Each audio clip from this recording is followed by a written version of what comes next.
Hi guys, today we're going to hardwire the Rove R2 Dash Cam to the fuse box in 2002 Acura RSX. Hardwiring will allow the dash cam to be powered even after you turn off the vehicle. This way the dash cam will be able to use the 24-hour parking mode.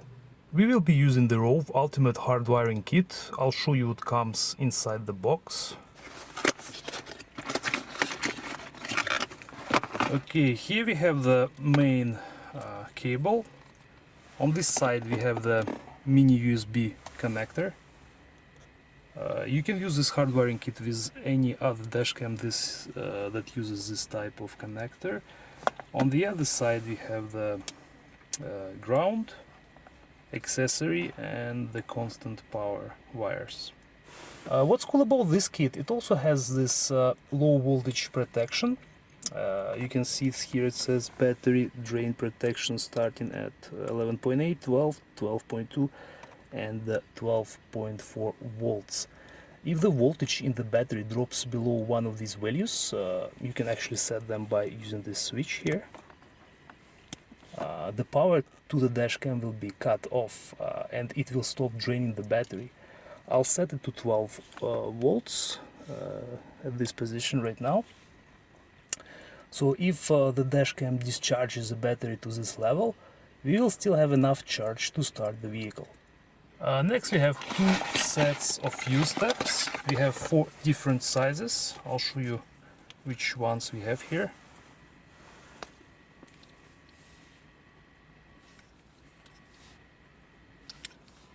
This is very convenient because this way you can install this kit pretty much in any vehicle. Few steps get connected to the main cable this way. Next we have the 30 volt voltage meter. This side gets connected to the ground and this one will allow us to find proper slots for the fuse step. In the set we also have cable clips, zip ties and the manual. I had to remove this plastic cover. This gives us access to the fuse box, which is located right here in this vehicle. Now I will connect to the grounding bolt. We already checked, this is the grounding bolt. And now we can test our slots. First for the constant power. So for this one, I believe there is one right here. Yeah. You can see currently on our probe it shows 12.7 volts. So we can definitely use this one. There are actually, I believe, a couple of other ones. And this one, as you can see, there is nothing in this one. But there is power in this one as well. So these two slots are constant power. Now we have to locate the accessory one. So right now the vehicle is off, that's why you won't see any power in these slots. And I'll tell you right away, this is the accessory one, the 7.5 amp one. This is the only one we could find. So currently when the key is off, I don't get any power at all. But now I'm going to insert the key and put it into first position. This is the accessory. So check out what happens now. I will connect the probe to the same fuse and we have 12.3 volts on the probe. So we'll be using this slot as an accessory and the upper one as constant power. Our Acura uses the mini type of the fuse. Because we already have existing fuse in the slot that we'll be using for the accessory, I will use this tool to pull it out. By the way, it comes with the set. So this is a 7.5 ampere fuse. Here it is. Now, because we have this fuse, we have to install it to the as the second fuse in our fuse tab.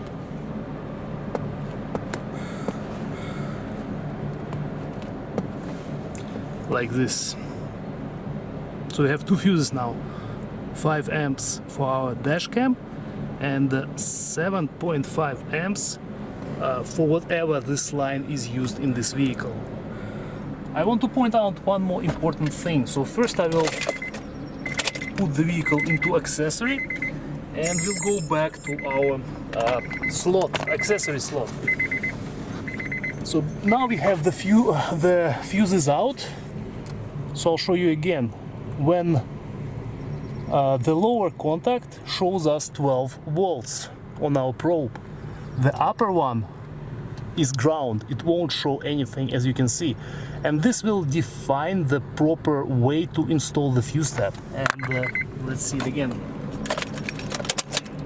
So the lower contact, which we could see, the one that shows 12 volts, have to basically be connected with this pin on the right side, not this one. So the proper way to install the fuse tab will be like this, not like this.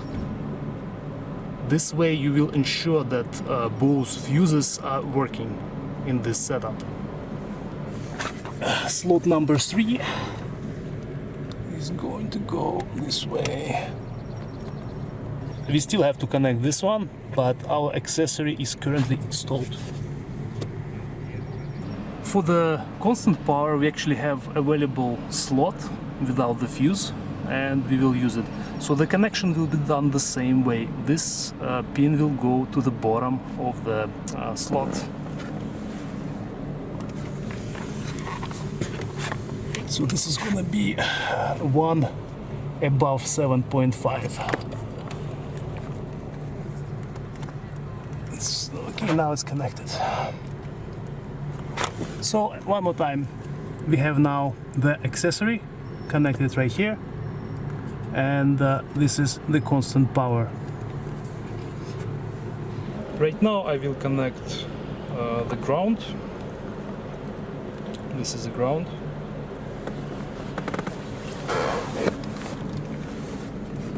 As I have previously said, we will be using this bolt right here. This one is actually very conveniently located close by.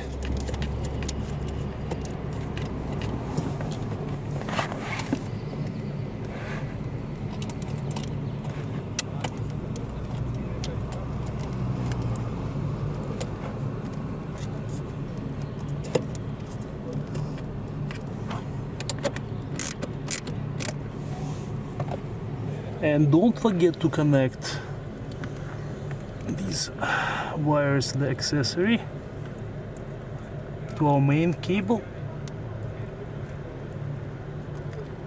You can also crimp it if you want, but it's pretty secure already. And the constant.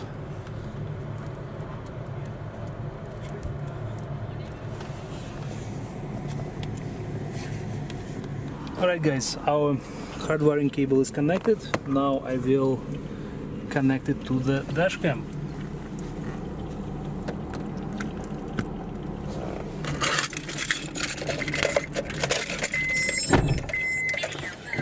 Alright, we have the power, and right now I will test the parking mode.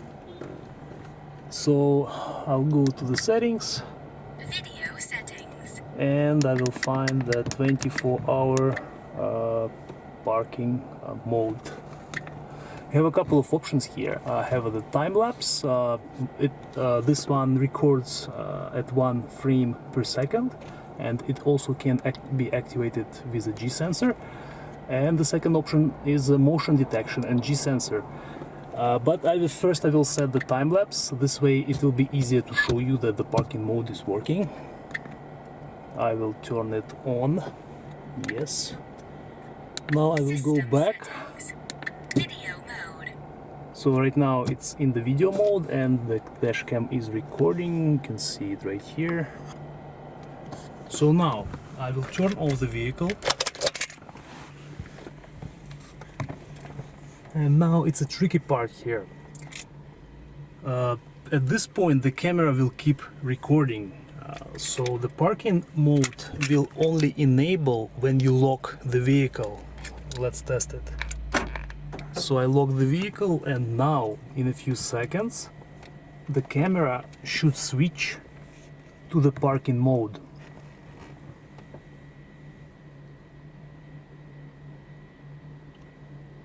Video mode. You can see that the video mode stopped.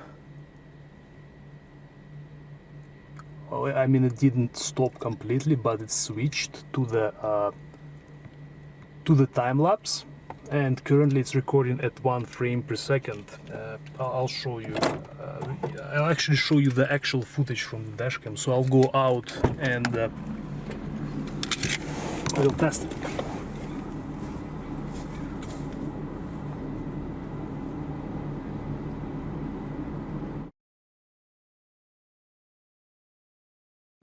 Also, as you can see, there is a small red indicator flashing on the camera. This basically tells us that the camera is working. I will start the vehicle again, and the camera now should switch to the normal video recording.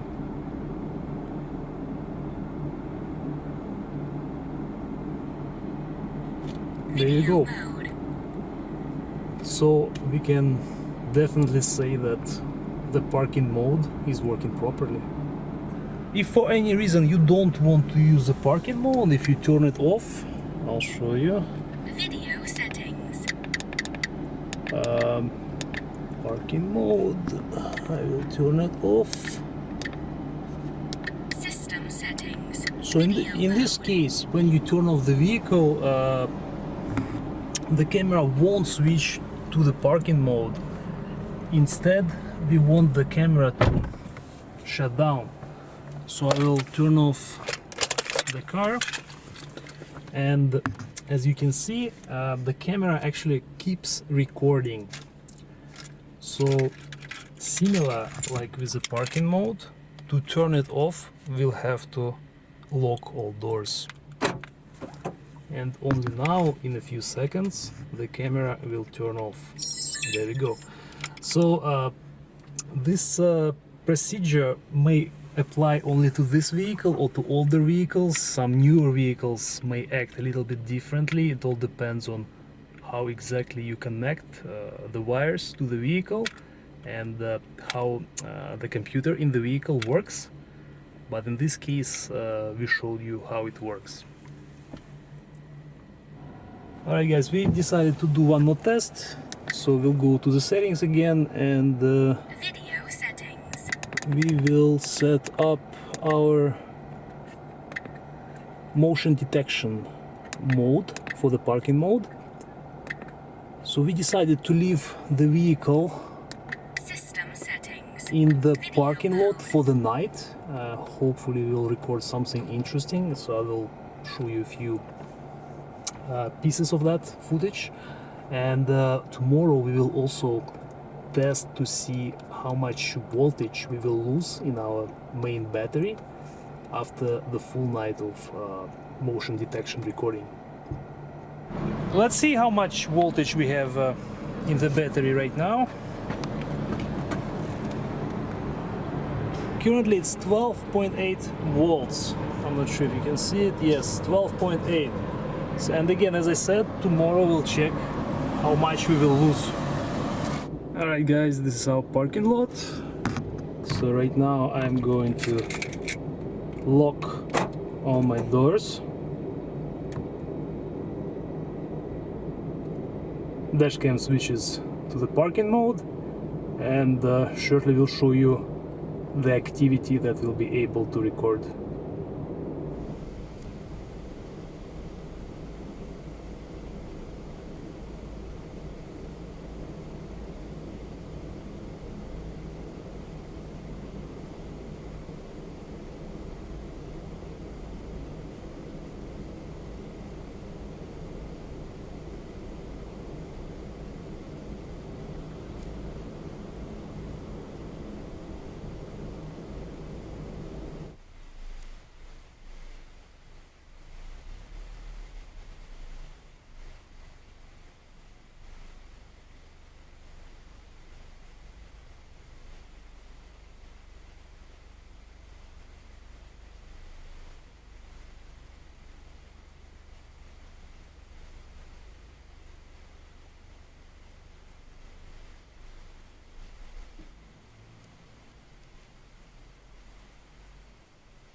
Our test is complete. Now let's recheck the voltage. If you remember, it was 12.8 yesterday. Right now it shows 12.3. I'll try to show you. It's 12.3 volts. Let's try to start the vehicle.